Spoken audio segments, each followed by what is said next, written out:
kembali lagi bersama saya Sekar Ayu Putri dalam program Bincang Kampus Biro Humas Universitas Dian Nusantara. Kali ini kita sedang berada di Jambuluwuk Hotel and Resort di Ciawi, Bogor untuk menghadiri kegiatan Table Manner Mahasiswa Ilmu Komunikasi.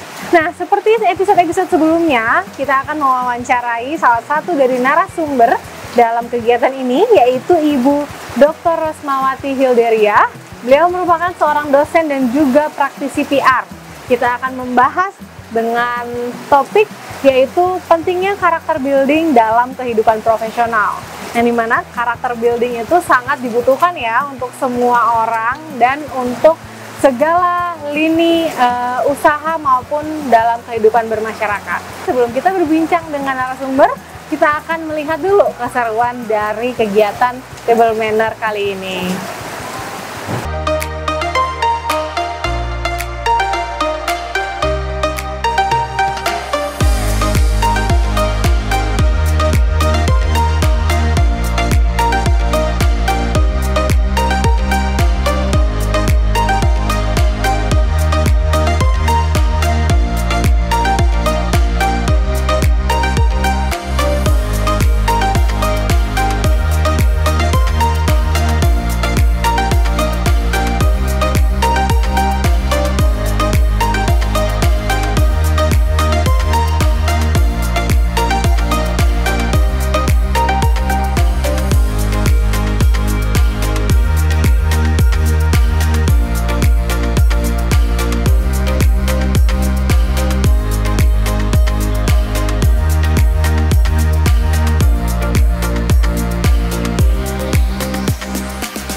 Halo kawan Undira.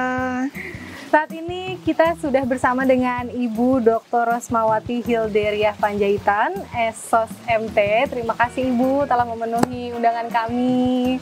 Nah, Ibu Bunda Rosa, kita panggilnya Ibu Bunda Rosa. Bunda Rosa ini adalah seorang dosen dan juga seorang praktisi ilmu komunikasi ya Bu ya. Saat ini kita akan membahas tentang pentingnya karakter building dalam kehidupan profesional Ibu. Yang saya tahu bahwa tentang karakter building ini adalah pengembangan karakter ya, mengenai nilai-nilai norma, terus termasuk etika juga yang mempengaruhi diri seseorang, kemana dia akan melangkah. Nah, saya ingin bertanya kepada Ibu, mungkin juga akan menjadi informasi untuk kawan Undira, sebenarnya karakter building itu seperti apa dan seberapa penting untuk kehidupan profesional? Ya, oke. Kawan Undira dimanapun juga, terima kasih atas kesempatan ini. Terima kasih Bu. Jadi memang yang namanya karakter building itu seperti kita ketahui adalah suatu cara untuk membangun dan membentuk karakter seseorang. Dimulai sejak kita di rumah. Betul. Nah, namun sayangnya banyak orang tua yang tidak paham. Apalagi kalau misalnya mereka itu membentuk sebuah rumah tangga itu dalam kondisi keterpaksaan. Belum masanya hamil, sudah hamil. Jadi yang dimaksud dengan karakter adalah watak, sifat. Nah, sayangnya kawan Undira, karakter ini pun bisa berubah suatu hari bukan karena dia belajar, tetapi karena ditularkan oleh seseorang. Baik. Ditularkan dari kecil, dipaksakan. Misalnya orang tua yang biasa mendidik anaknya dengan perilaku yang kasar, maka anak akan terbiasa bersikap kasar. Nah, anak dari kecil itu sudah belajar meniru, learning by doing, itu ternyata lebih dahsyat daripada dia learning dari membaca buku. Nah, karakter building ini, bagaimana kita membentuk karakter seseorang, tidak lepas dari pengaruh lingkungan. Di mana anak ini lama berinteraksi, maka itulah yang sangat banyak mempengaruhi dia. Misalnya, anak tersebut dari kecil sudah tinggal di sekolah dalam tanda petik gitu ya. Kita ambil contoh berasrama. Nah, orang tua mungkin dengan gampang ketika anak tersebut karakternya kurang dinilai positif oleh lingkungan, maka orang tua akan bilang sekolah. Jadi sesungguhnya pembentukan karakter anak ini dimulai sejak dari dalam kandungan. Ibu sudah bisa mengajak berkomunikasi dengan anaknya. Dan yang kedua, ibu sendiri harus bisa mengendalikan emosinya. Itu bagian dari membentuk karakter anak. Karena ada hormon yang bergejolak ketika wanita itu hamil. Misalnya dia emosi, tidak semua perempuan itu hamil dalam kondisi didampingin oleh pasangannya. Betul. Nah, tidak semua ibu ketika hamil itu finansialnya cukup. Itu berpengaruh. Ternyata ibu yang cengeng, halo kawan, kawan Undira nih, kalau belum siap jangan nikah ya. Gitu ya, terutama nih belum siap secara finansial, secara emosi, mental gitu ya. Jangan dulu gitu, hati-hati nih gitu. Karena berpengaruh pada pembentukan karakter keturunannya. Betul. Baik disengaja maupun tidak disengaja. Misalnya nggak mau makan sayur, nah suka ngambekan. Makanya jangan heran kalau ada bayi baru lahir ini udah nggak bisa dipegang sama jari orang lain kecuali oleh ibunya. Udah kelihatan nih anak ini gak gampang bersosialisasi. Iya. Mau tau nggak kawan Undira, sekarang jumlah anak yang dibawa terapi itu makin meningkat dibanding dulu. Gitu. Jadi dari kecil itu udah dibentuk nih karakter ya. Jadi misalnya anak itu diperkenalkan dengan mainan, misalnya kita sebut nih anak ini kalkulus yang sekarang lagi tren ya. Nah, dia diperkenalkan wajar karena bapaknya seorang sarjana insinyur ya, kalau nggak salah. Wajar dong dia ngerti meskipun ibunya bukan ya gitu. Tapi kan dia belajar tentang astronomi gitu ya, dia belajar gitu kan tentang planet-planet, dia belajar. Nah beda lagi kalau anak itu dari kecil diajarkan tentang tadi adab budaya yang santun. Dia diajarkan juga tentang bagaimana itu perempuan bisa masak di dapur, bagaimana juga menghormati orang-orang yang lebih tua, mengucapkan terima kasih. Nah, Nah, jadi penting sekali pembentukan karakter itu. Dan bagaimana caranya? Cara yang paling baik adalah lewat perilaku sehari-hari. Dimulai dari nih, perhatikan lisan kita, tutur kata kita, bahasa kita. Kita yang memberi contoh kepada anak-anak kita. Nah, sesungguhnya sayangnya anak itu bukan hanya usia sebenarnya, tapi juga sifat. Sifat. Jadi ada orang kalau melihat, oh dia tuh bocil, anak. Kenapa? Karena umurnya masih 12 tahun. Betul ya? Tapi ada kita temukan sudah umurnya 25 tahun, tapi karakternya masih anak-anak. Kenapa dikatakan bahwa karakternya belum dewasa? Sikapnya belum dewasa. Kira-kira apa itu? Bisa dilihat nomor satu, dari cara dia bertanggung jawab, responsibility-nya, berani mengakui kesalahannya. Nah, terus kemudian tepat janji, disiplin, dia bisa mempersiapkan besok apa. Itu juga bagian dari karakter. Cara berpikir bukan hanya untuk sekarang, ke depan, itu juga karakter. Karakter itu banyak. Jadi karakter anak yang kuat dan yang lembek itu bisa dilihat nomor satu dari bagaimana dia mampu mengendalikan emosinya. Misalnya bukan hanya tidak gampang nangis, tetapi misalnya dia menginginkan sesuatu mainan. Pernah lihat anak kecil yang nggak dikasih HP aja nangisnya sampai guling-guling, ya kan? Pernah. Nah, siapa yang membuat anak itu seperti itu sesungguhnya? Di antaranya adalah orang-orang di sekitarnya yang memang sering memberikan HP kepada dia. Jadi jangan salah kalau kemudian karakter, dan ketika anak itu nangis sekali langsung dikasih. Akhirnya menjadi karakter yang lembek, yang selalu berpikir segala sesuatu ketika diminta itu pasti langsung ada. Sesungguhnya tidak demikian. Jadi pembentukan karakter tidak bisa dalam waktu sesaat. Harus terus. Seusia saya pun masih harus belajar untuk membentuk karakter saya. Karena pada suatu hari kita itu bisa ada dalam zona abu-abu. Zohari Windows itu sudah bilang ada 4 jendela. Satu sisi ya ada yang namanya jendela terang, jendela abu-abu, ya abu-abu. Ada yang misalnya saya tahu karakter saya, orang lain tahu karakter saya. Ada yang kedua, orang lain tahu siapa saya, karakter saya, tapi saya tidak paham karakter saya. Ya misalnya ada ibu yang dibilang cerewet, dia marah. Dia nggak paham bahwa karakternya itu misalnya perfeksionis, dia nggak paham. Menurut dia ini wajar dong yang saya lakukan. Nah, sehingga ketika anaknya komentar, mama tuh perfeksionis, enggak kok, gitu kan. Nah, yang ketiga hanya dia yang tahu, orang lain tidak tahu. Karakter-karakter tersembunyi, gitu ya. Nah, yang keempat ini yang berbahaya. Yang keempat itu saya tidak tahu siapa saya, orang lain juga tidak tahu. Sehingga pada suatu hari muncul dari dalam tuh karakter-karakter saya yang selama ini tersembunyi, yang saya tutupin rapi-rapi, gitu ya. Karena karakter itu bisa juga genetika. Nah, cuma dia itu baru terpancing keluar ketika ada yang memancing, seperti cancer. Misalnya apa? Karakter-karakter yang mungkin kita tutup-tutupi, yang kita sudah berusaha untuk menepisnya jauh-jauh gitu ya. Nah, syirik. Itu karakter. Salah satu karakter ya, Bu. Karakter. Tidak bisa mengakui kelebihan orang lain. Itu karakter. Sulit memuji orang lain. Iya. Itu karakter. Untuk cuma bilang, aku udah cantik nggak? Udah bagus, udah bagus. Sulit. Iya. Dan kita lihat banyak permasalahan seperti itu, diantaranya terjadi pada kelompok-kelompok nih, orang-orang yang merasa dirinya itu superior, megaloman. Dirinya tuh sudah tampil prima gitu, sehingga ketika dia lihat, ya itu sudah ada kisahnya tuh. Nah, cermin-cermin, siapakah yang paling cantik? Nah, sulit dia ya mengaku ya ketika ada orang. Dan itu ada pada kita semua. Jadi hati-hati nih ya kawan ya, dimanapun tetaplah jangan pernah merasa puas. Terus belajar. Dan karakter zaman dulu sama zaman sekarang itu berbeda. Berbeda. Saya sebagai orang tua gitu ya, saya harus merubah karakter saya. Gitu. Misalnya dari contohnya apa tadi? Cara berkomunikasi. Dulu pakai hitungan jam. Ini jam sopan, ini jam yang nggak sopan. Sekarang udah available. Udah sulit. Begitu, apalagi kalau kita itu mengejar popularitas. Hati-hati. Oke Ibu, tadi berarti bisa disimpulkan bahwa karakter itu dibentuk dari dalam kandungan dan dari rumah serta dari lingkungan. Gitu. Sebenarnya ini pertanyaan tambahan dari saya, Bu. Dari buku juga ya, dari sekolah, dari mana? Ya, sebenarnya pertanyaan tambahan dari saya di lingkungan terdekat saya, Bu. Jadi mungkin setiap orang tua menginginkan anaknya menjadi yang luar biasa gitu, yang bisa segala hal gitu, khususnya dalam bidang prestasi. Ada orang tua yang sangat menginginkan anaknya untuk mengejar prestasinya, tapi itu dia tidak diimbangi dengan mengajarkan etika, norma-norma sopan santun, yang dimana itu juga penting gitu. Bukan hanya prestasi akademik, tapi attitude itu juga nomor satu gitu.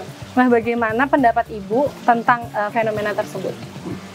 Ya itu betul Mbak, itu betul ya.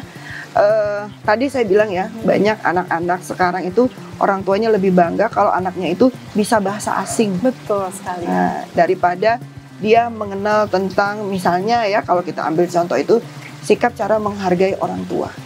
Nah, jadi kita sudah banyak lihat anak yang melaporkan orang tuanya, menggugat hukum kemana-mana gitu ya.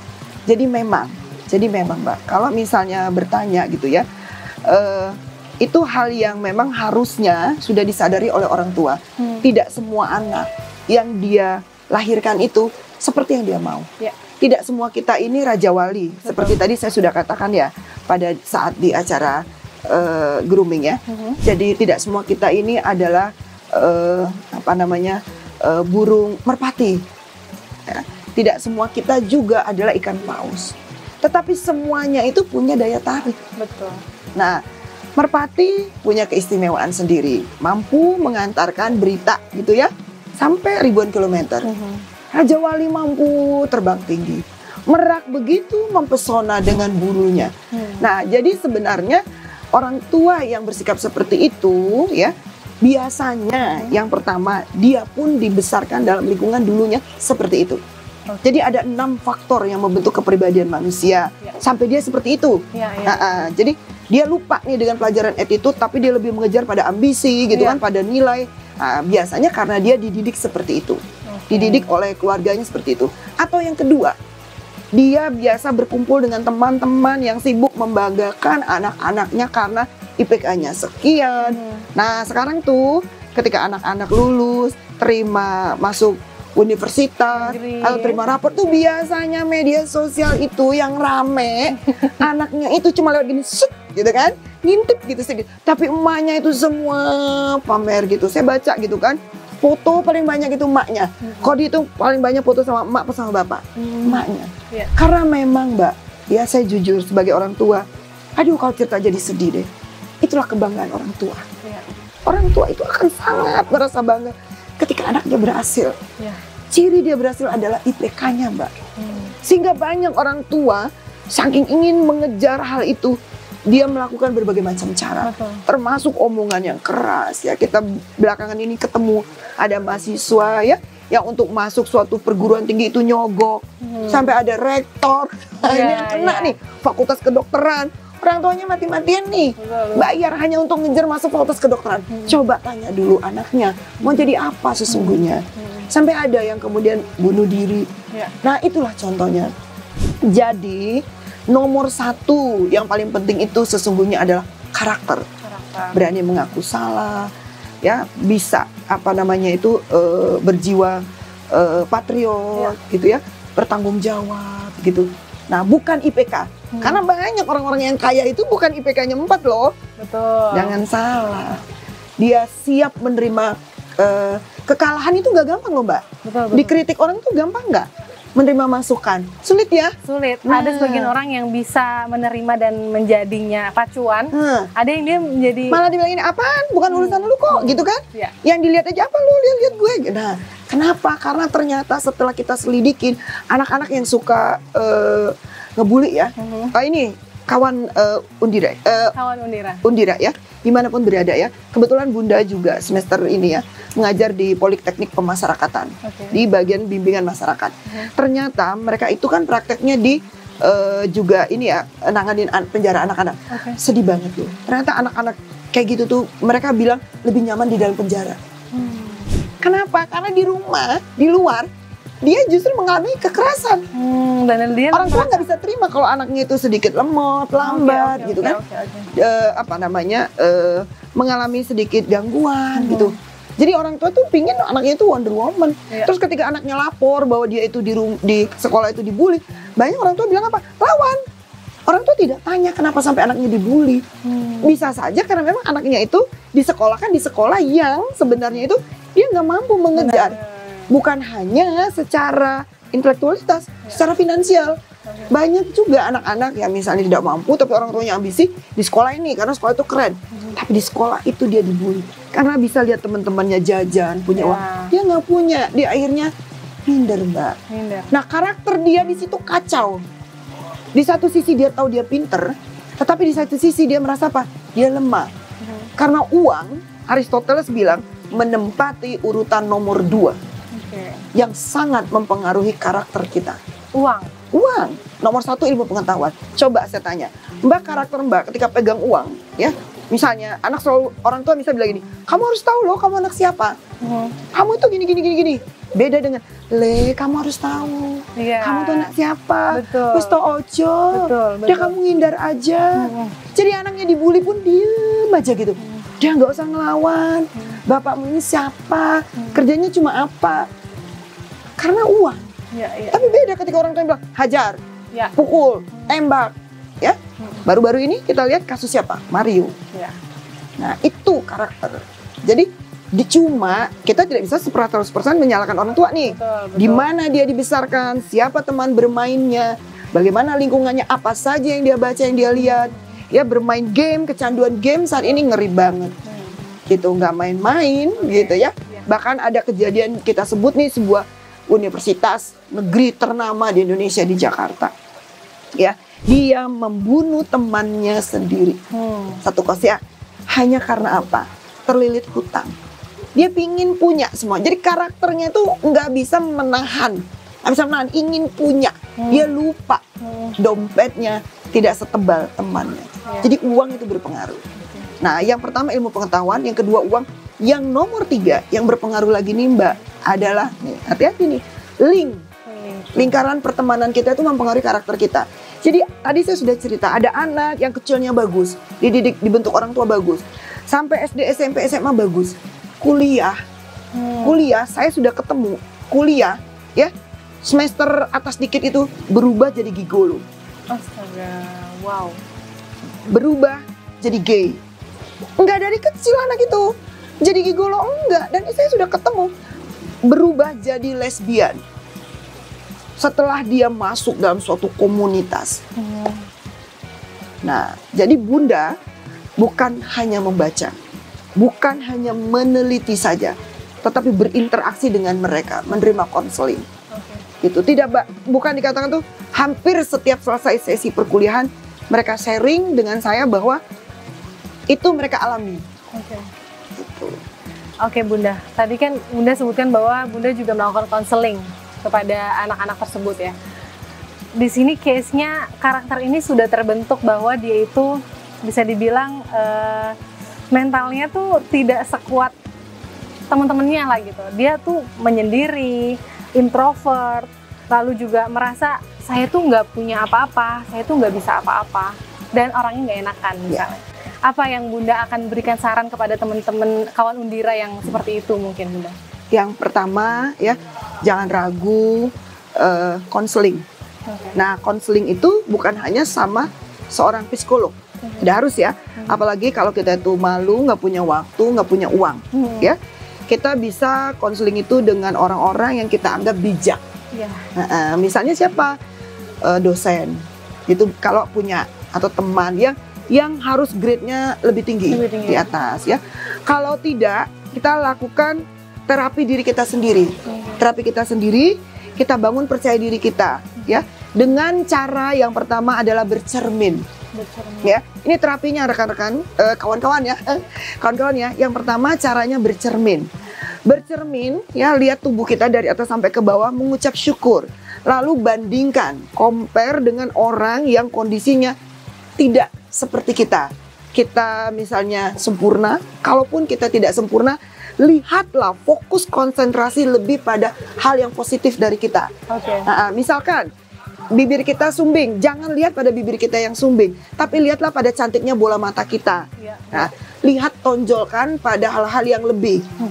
Kemudian doktrin diri kita sendiri, aku bisa, aku bisa, aku bisa, aku bisa, aku bisa, aku bisa, aku bisa. Yang berikutnya kita doktrin bahwa kita disayang oleh Tuhan yang Maha Kuasa. Nah, yang berikutnya kita harus mulai susun. Kita harus lihat nih apa yang menjadi kelebihan kita dan yang menjadi kekurangan kita. Nah, yang kekurangan kita ini pelan-pelan kita belajar dari media sosial. Hari gini apapun bisa dipelajari. Cobalah untuk menterapi diri sendiri. Nah, kemudian ya jangan kebanyakan ngedengerin masukan dari teman-teman yang syirik, yang nggak bagus. Gitu. Tapi jangan juga terlalu banyak ngedengerin pujian orang-orang yang suka ngejilat.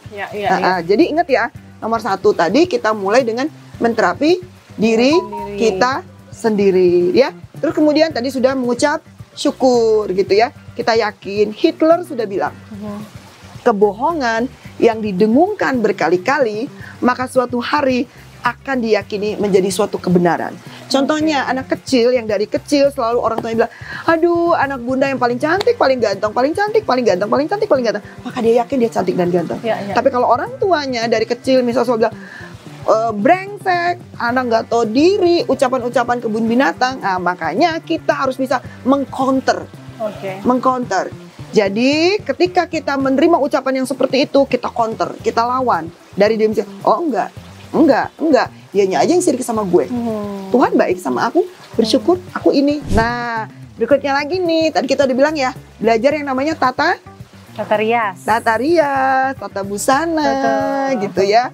Nih, kenalin nih bagaimana, biarpun mungil tapi cantik gitu ya. Nih Yuni Sarah mungil tapi cantik kan? Cantik. Betul. Tuh, kalau kita bilang yang gemuk-gemuk banyak yang cantik, siapa coba yang gemuk-gemuk? Coba, siapa yang menurut Anda yang gemuk tapi manis? Siapa?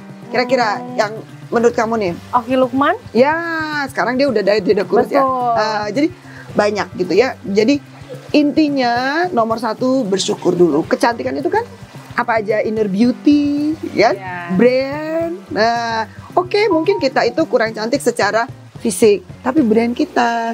Jadi inner beauty itu munculnya juga dari brand behavior. Nah, behavior ini dilatih. Ini nggak gampang nih. Makanya nggak penting punya teman banyak, tapi yang penting adalah bagaimana mereka itu berkualitas dalam hidup kita. Bukan soal punya teman sebanyak-banyaknya. Oh ya, satu lagi nih ya, kawan nih ya, jangan khawatir nih. Ketika memang seseorang itu menjadi toksik ya, maka jangan ragu untuk kehilangan teman. Ya, prinsip dulu adalah carilah teman sebanyak-banyaknya, itu betul. Tetapi jangan juga takut kehilangan teman. Karena saya sudah beberapa kali menemukan anak-anak yang diperbudak oleh temannya. Ya, beberapa hari yang lalu ada yang curhat sama saya, dia itu dibilang sama temannya, kamu butuh aku kan? Kalau kamu butuh aku, kamu nggak apa-apa dong dicolek-colek sama teman laki-laki. Jadi dia dicolek-colek oleh teman pria yang nyuruh temannya sendiri. Karena dia tidak berani kehilangan temannya. Dia tidak berani sendiri. Itu termasuk pengancaman nggak sih, Bu? Iya, Ya. tetapi pertanyaan saya, kenapa karakter dia itu lemah? Gitu. Oke, baik. Itu ya teman-teman, ini saran dari Bunda Rosa ya, bahwa kalian yang merasa minder, yang merasa tidak memiliki sesuatu yang menonjol dalam dirinya, kalian boleh bercermin, introspeksi diri, mendoktrin diri kalian bahwa kalian bisa, kalian mampu gitu, seperti yang lainnya begitu ya Bunda ya. Oke. Selanjutnya ini mengenai dengan teknologi dan sosial media yang sekarang ini sedang meningkat lah gitu. Apakah teknologi dan sosial media ini mempengaruhi dari karakter seseorang gitu? Baik ini mulai dari kecil atau memang dia yang sudah dewasa gitu, Bun? Ya, berpengaruh ya, sudah banyak hasil riset membuktikan hal seperti itu memang berpengaruh. Tapi sebenarnya bukan soal teknologinya. Oke. Kontennya. Kontennya ya. Apa yang dia lihat. Gitu. Jadi kalau kita sebut teknologi itu alatnya, tapi isinya. Oke. Gitu. Isinya ini dia ngeklik apa? Bedanya apa Bunda? Zaman dulu sama zaman sekarang. Zaman sekarang semua itu gampang dilihat. Betul. Dulu kalau mau lihat video porno itu harus pergi dulu nih ya kawan ya. Zaman-zaman saya tuh cari videonya di mana gitu. VCD zaman dulu. Baru kemudian kita harus punya playernya. Ya. Sekarang nggak, tinggal klik di media sosial, ketik aja muncul. Berarti teknologi itu hanya tools, tapi bagaimana kontennya itulah yang mungkin akan mempengaruhi karakter seseorang. Apa yang kita lihat? Berarti kita harus pintar-pintar memilih ya Bun, dan kita harus Nah, itu tadi persoalannya karakter kita. kadang-kadang dia lewat itu ke iklan, kadang dia muncul. Makanya orang tua itu harus ngerti teknologi, melek digital. Pada usia berapa anak baru boleh dikasih? Betul. Ini dikasihnya apa nih? Berbentuk tab yang cuma misalnya mainan aja, misalnya begitu kan? Atau dia cuma lihat-lihat YouTube. Kemudian bisa disetting nih dalam pantauan orang tua. Betul. Tapi faktanya tetap lolos, Mbak. Lolos. Ya, Bunda sudah melakukan pemantauan gitu ya. Karena ada juga film kecil-kecil tuh udah cinta-cintaan, udah cium-ciuman. Benar. Jangan film, lagu aja semua sekarang anak kecil udah cinta-cintaan. Aduh pusing ya. Kalau dulu zaman saya Nah, masih. di situ tuh kita butuh kepedulian KPI, Komisi Penyiaran Indonesia nih, gitu ya. Kebetulan kan kita juga, Bunda kan juga di ISKI juga ya, sama orang KPI juga berteman. Kita sudah kasih masukan gitu ya.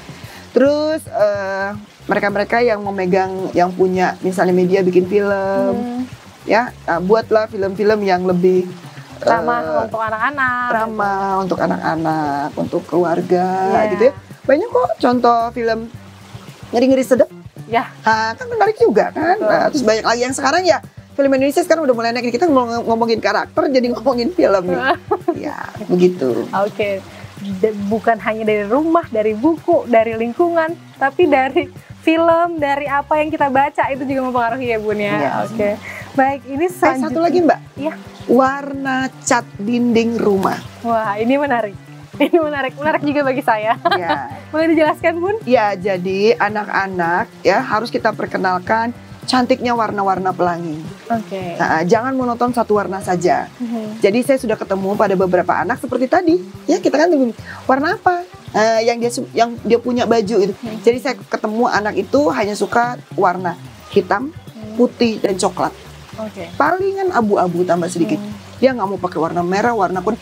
Karena dari kecil dia tidak melihat warna-warna tembok rumahnya. Jadi kalau kita punya anak-anak, sebaiknya nih kita cat misalnya sini boleh warna hijau. Ya hijau-hijau yang enak dilihat mata. Sebelah sana mungkin kalau warna blue, ya biru. Sebelah sini mungkin warna-warna ungu. Sebelah sini warna-warna nuansa-nuansa pink, kita perkenalkan. Jadi anak itu disentuh karena warna-warni itu sesungguhnya mempengaruhi karakter seseorang. Itulah yang disebut dengan perspektif, cara pandang. Jadi anak itu tidak akan fanatik.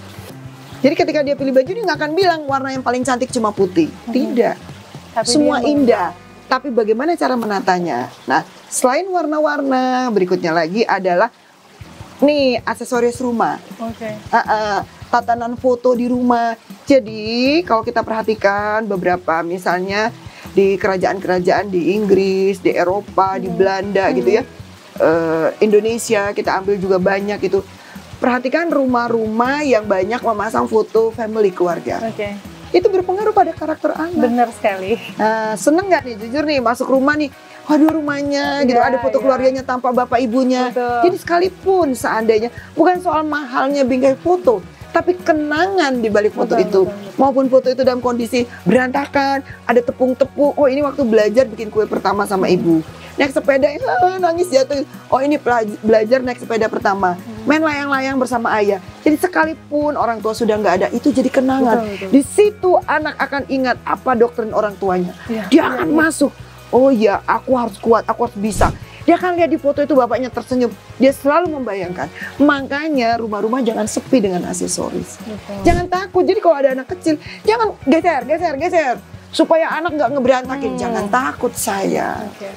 Bunda tadi bicara tentang foto keluarga gitu. Aku jadi berkaca-kaca nih matanya ngeliat Bunda juga kayaknya. Memang itu mempengaruhi juga sih Bun. Kalau kita melihat foto keluarga gitu, ini kan dulu kita pas foto ini gini ya, gini ya. Dulu tuh nenek suka ngomong gini loh gitu. Membuat kita tuh memorinya tuh kembali lagi. Betul, gitu. betul. Apa yang diajarkan sama orang tua dulu muncul lagi gitu ya, mengingatlah gitu ya Bun ya. Oke. Nah ini selanjutnya pertanyaan terakhir Bun, kaitannya tentang personal branding dan karakter building untuk membangun citra seseorang.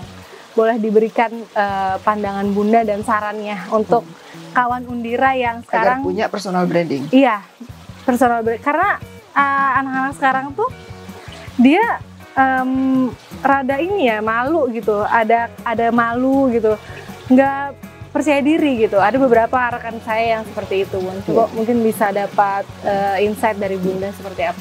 Memang Mbak Sekar ya, nomor satu kalau kita itu mau punya personal branding gitu ya, kita harus punya pemahaman yang kuat dulu siapa diri kita. Tadi Bunda sudah bilang, kata Socrates, gnoti shoton. Kenalilah diri kita sendiri dulu. Yang tadi Bunda bilang ya, dengan bercermin. Lalu kemudian gambarkan kita itu sebagai pribadi yang seperti apa. Gambaran diri itulah yang disebut dengan konsep diri. Aku orang yang punya jiwa sosial besar. Aku orang yang mampu berdiri di kakiku sendiri. Aku orang yang akan bekerja sampai tutup usia, aku akan produktif. Aku bukan pengemis. Itu konsep diri. Nah, aku nggak suka ditantang. Aku akan buktikan bahwa aku mampu. Misalnya seperti itu. Nah, aku orang yang nggak suka jalan kaki, maka aku harus punya uang untuk bisa beli kendaraan. Nah, contoh seperti itu, gitu ya. Konsep diri digambarkan dulu nih. Aku perempuan. Banyak orang persoalannya jenis kelamin aja dia nggak bersyukur. Dia nggak akan nyampe nih. Dia gambarkan dulu. Aku ini seperti apa, oke?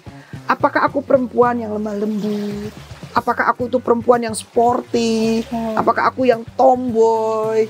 Gitu ya, anggun. Dia yang membayangkan. Itu menjadi sebuah konsep. Namanya konsep itu gambaran, gitu ya. Kemudian dia tuangkan menjadi harga diri, naik lebih tinggi. Untuk kita punya harga diri, maka kita harus hitung tubuh kita ini sempurna berapa harganya. Brand yang kita punya, pengetahuan kita, aksesoris yang kita punya, barang-barang. Jadi kalau orang suka tanya seperti ini, barang apa yang termahal yang kamu punya dalam hidupmu?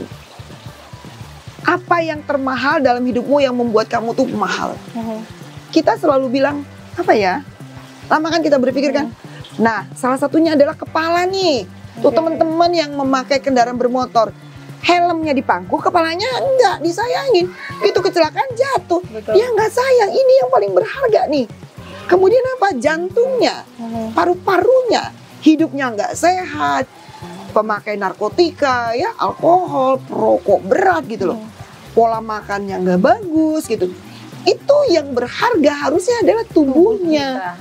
Tubuhnya gitu loh. Nah, dia harus sayangi gitu. Kemudian belum masanya, dia sudah melakukan hubungan seksual. Nah, udah bisa diobok-obok, dipegang-pegang. Ya, maka jangan bilang dia punya harga diri. Orang dengan gampang akan bilang suatu hari, kamu aku temukan dalam kondisi sudah nggak beres. Jatuh harganya. Gitu. Suatu hari dia akan mengemis hanya untuk sebuah cinta. Dia tidak berani bargaining position untuk mas kawin sekian ratus juta. Karena apa? Dia bilang, udah dinikahin pun udah syukur, sebab sudah 7 bulan. Nah, di situ tuh, jadi yang teman-teman harus pahami.